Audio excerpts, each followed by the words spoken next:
we have been here in Sigma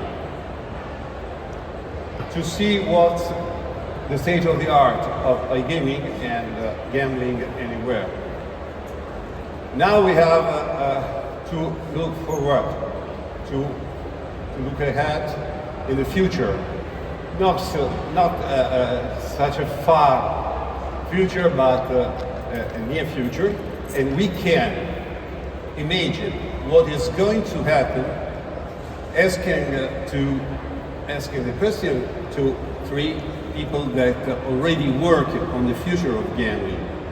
So I ask, first question, introduce yourself, and you can do it the best way, better than I can. Liesbeth. Thank you, and happy to be here today. My name is Liesbeth Oost. I work for JVH, which is a Dutch land-based and online operator. They have around 73 casinos in the Netherlands and an online brand, Jax. And what I do there is ESG, environment, social governance.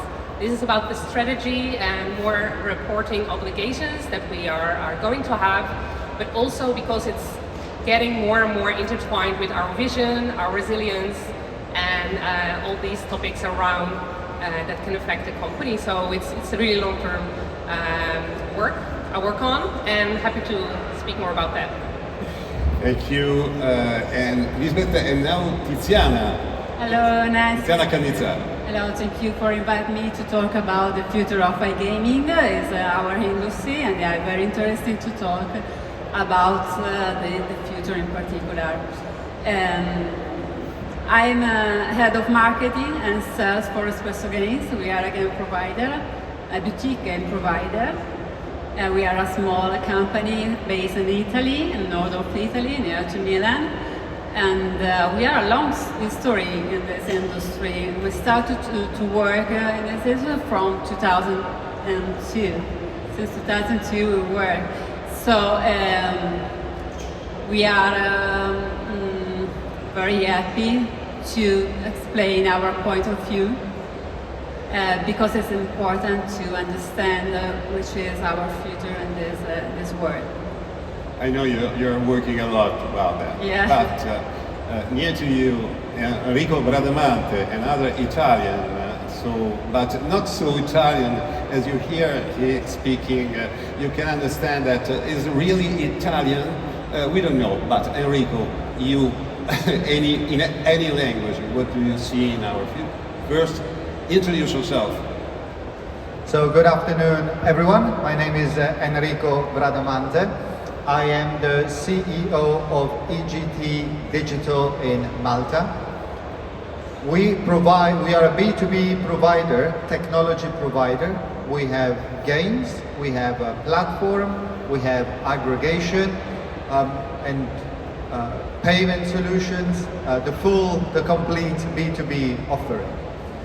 It's a pleasure to be here this afternoon, so thank you for the invitation to Sigma and to yourself, my fellow panelists.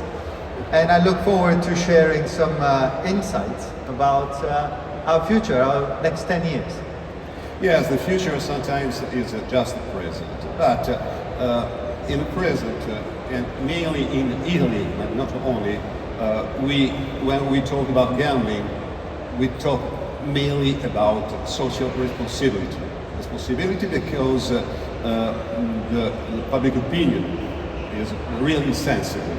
So it's your job, Liesbeth, but I ask you, every company, so not only yours, but as you can see in the landscape, do they see your job as a cost, not as an investment, not as a source of revenues? So do they see you not so useful in the company, or they know how important it is? It's a very topical question, and I think once you get into getting someone in place in your company who solely focuses on sustainability and not just reporting but making that strategy active and making your operations more sustainable and having those long-term plans, and that they are being taken up and taken like into the strategy from management point of view, then I think you're quite committed. But what we do see, like when the need for an ESG or a sustainability report comes along, it will be put on a compliance department or on the legal, and then I think you treat it too much like a compliance exercise, which stays within like we need to push out that report and let's do it as quick and minimal as possible so we are compliant, because ESG is starting to be a compliant factor. And then I think you're missing the point where it's about long-term resilience, looking at and analyzing where are your risks, your social risk, which not only on responsible gaming, it can be many different topics. It's about like talent acquisition, it's about maybe environmental concerns if you have land-based venues, like how are all these different risks that can affect your business in the long term, how do you plan for that? And if you plan for something that might become an issue for you down the line, you can prepare as well, and then you're much better positioning yourself in the market to deal with shifts, to deal with an increase in tax, advertisement, change or a ban, or we've seen so many things that really have affected businesses really badly, and this is something to diversify and to get that overview where you can plan for it. So yeah, long answer short, I think it can be taken a lot more serious, and instead of this being a compliance exercise, I think we need more to see really what value and importance this can have for the long term. Thank you, Liesbeth. You have very clear ideas, as you can give us a really clear picture. But Tiziana, you work in Italy, so you know the Italian regulation, and Italian regulation is one of the most strict in Europe or in the world. Right. So, of course, you have to face the institutions, the public administration, the rules, and how is the relation, the connection between private companies and public institutions in order, of course, mainly of social responsibility, but not only. If we want to talk of the reality of now, our contemporary time, we can see the deep uneven, because there is a very connection to private and public institutions and actors. And this is a very problem if you want to talk about the future, because the narrative that our industry made about itself is a little bit different to the reality. It's important to talk about our industry as the industry is. Our relation is modified because the public institution don't talk about our industry and refer to professions or roles and the possibility to restitution of the taxation, for example, the investment that the public institution can make in the healthcare, in the culture, and for face some natural disaster, for example. And this is a point important for me, because it's important to talk about the possibility, the virtues of this industry. And in this way, it's possible that in the next decade, our industry is a normal industry, like others. And it's possible that we will talk about the programs, the teaching, the university, where there are a lot of master degrees in our industry, and different specialties, for example, management or technical roles are very important, and the skill required is very high. So why we don't have one institution that confirm this quality, this virtues, no? Face of this industry. This is one point, but there are others. For example, the possibility to use artificial intelligence, and today is possible, no? And this is one phase of this industry, and the technology is very important. And we have different roles, numerous roles in this case, engineers, mathematics, and other professionals side that work to improve the user experience, to create one innovative user experience. So we can talk only of money, only of taxation, laundry money, or other topics that are not important for the future. We have to talk about the possibility to improve the user experience, to monitor the bonus hunter, the phenomenon of bonus hunter, that is the characteristic of today. We can see when the player decides to don't affiliate itself to in one brand, specific brand, but to use all bonus the operator offers.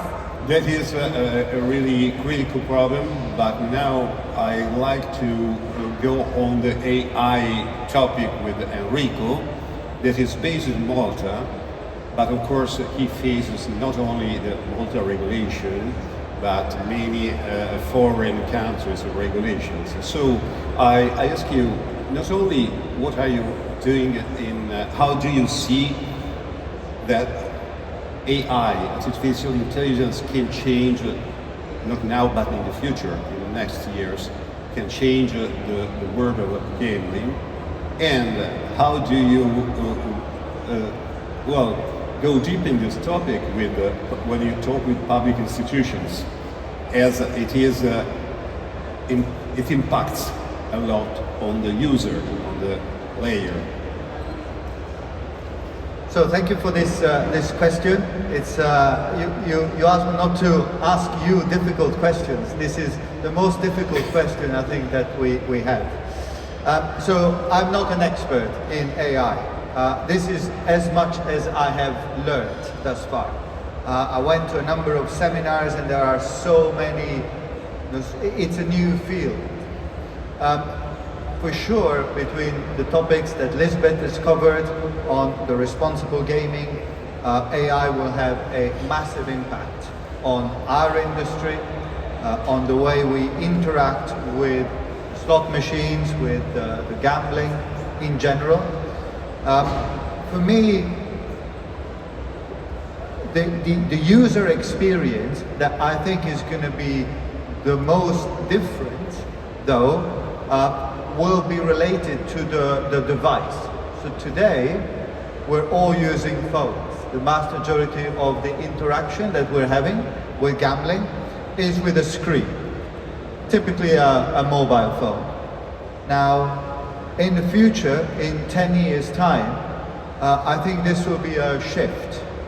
There will no longer be a huge physical screen based. You imagine something else? It will be something else.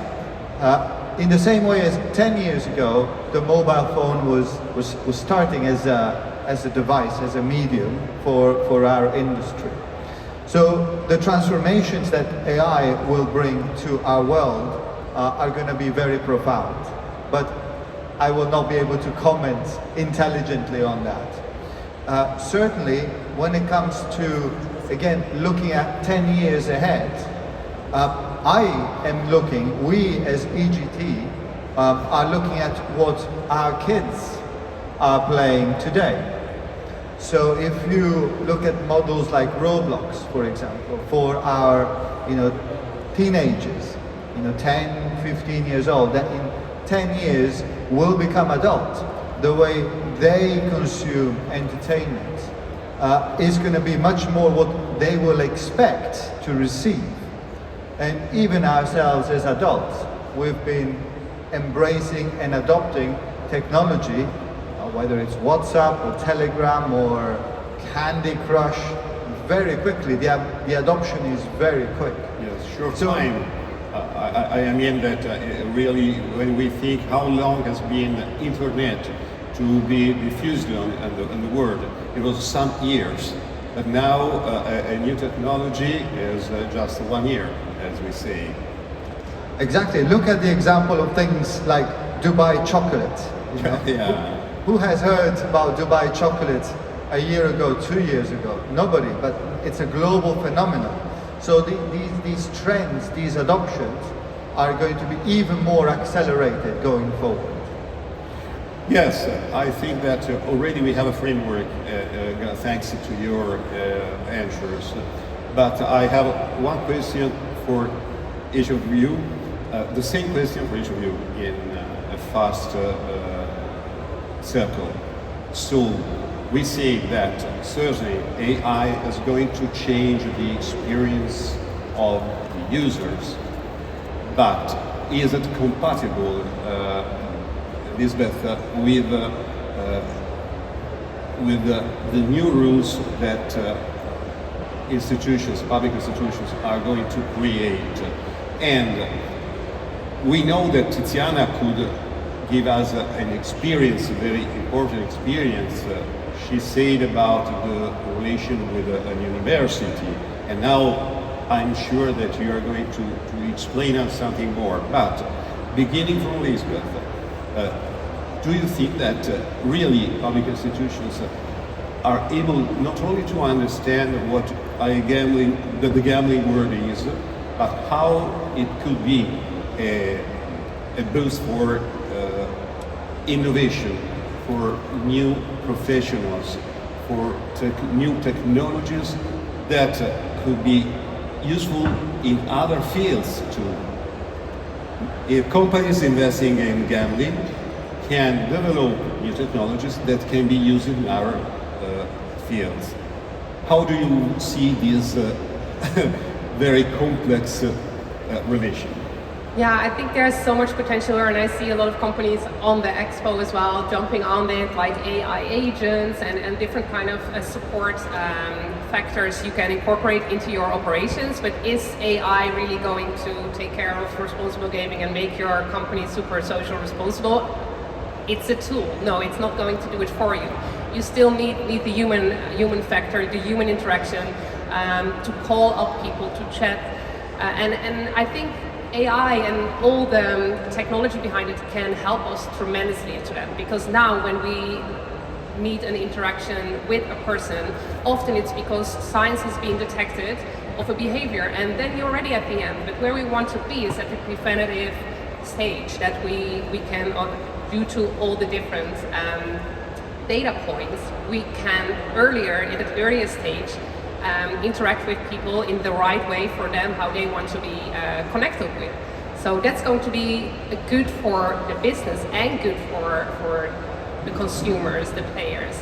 Because if you can hold a customer longer with your company because they are happy in their play, in their use, so to say, they will stay longer with you because they don't get through that negative experience where they might say, okay, that's enough, I'm going to block all the websites, I don't want to be involved with this anymore. Then you have lost the player, and it's also a lost consumer, which you have invested in. So that sustainability part, where you look long term and you invest in it, I think that's where the regulator and the companies will be really aligned to do everything they can, because that's going to be the future. Thanks, Liesbeth. And now, Tiziana, we are curious about the experience with university. The university is very incredible for us. We start to collaborate with the UNIT, International University of Rome, that is here with the delegation of 10 Some students are here. Yes, the students is here on the second The second right is there with the two professors. And Antonio Falduto is the founder of this first level master degree in translation and adaptation of the product video audio. For localization of The localization is very important for the students because they are a role specific in the future, the specific role, and is to identify the language of players. And as Liesbeth said before, the human factor is important. The AI cannot cancel that. Thanks, Tiziana. Enrico. Thank you. Yes, you have to. I think the last answer that can can keep together all the topics we touched today. The conclusion. Yeah. For me, if I put myself 10 years forward, and touching on all the things that we spoke about today, the collaboration within the industry between the various B2B providers, B2C providers, B2C operators, the regulators is going to be imperative in order to provide a safer environment for the players. Ultimately, this is what we all as an industry, all the various stakeholders want to have. Everybody is experimenting with AI. There are a few AI experts, but again, it's a new discipline, so by definition, there is a lot of experimentation going on.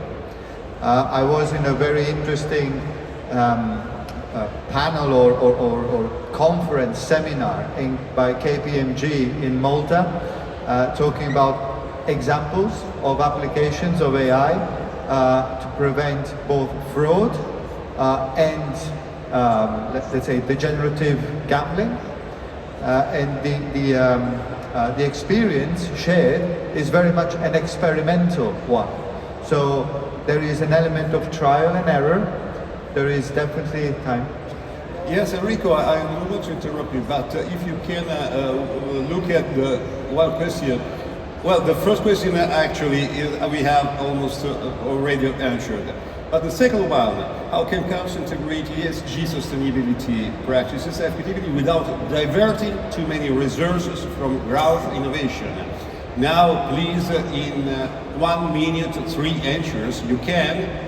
Yes, you can. Liesbeth first. Do you want to start, Liesbeth, on the second question? Yeah, I think you have a very good answer for that. But I want to say on the first one, we see the partnership with universities and any kind of partnerships outside of the industry. They are so important because we are in this, all of us, like even an expo organizer like this one, has an important role in their social responsibility towards the industry and getting the industry up and having a code of conduct or like steering it in the right direction.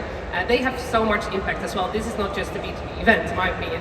It's not just the operators, it's also, the games, the platforms, everybody has their part. And then, of course, with the regulators, with the universities, you can do research, you can go more intense on topics we really want to become much better at. So it's so important that we work on this together and that companies make space and resources free for that. And Enrico, I'm just going to give you the second one. On the second question, certainly for me, I don't see the investments in ESG and responsible gaming as being to the detriment of growth. For me, it's two sides of the same coin. It's about knowing your customers. It's about whether it's through an AI tool or through human, VIP managers, customer service, or the automation tools that are in use today. Is about knowing your customers so that you can serve them the right products and prevent them from getting harmed. Yeah, thanks a lot. Tiziana actually answered already talking about experimental experience with university. So I can say thanks a lot for people coming here, hearing us. Thanks a lot to Liesbeth Oost, Tiziana Canizzaro and Enrico Bradamante, and thanks to Sigma for giving opportunities to go deep in these important topics. Thank you.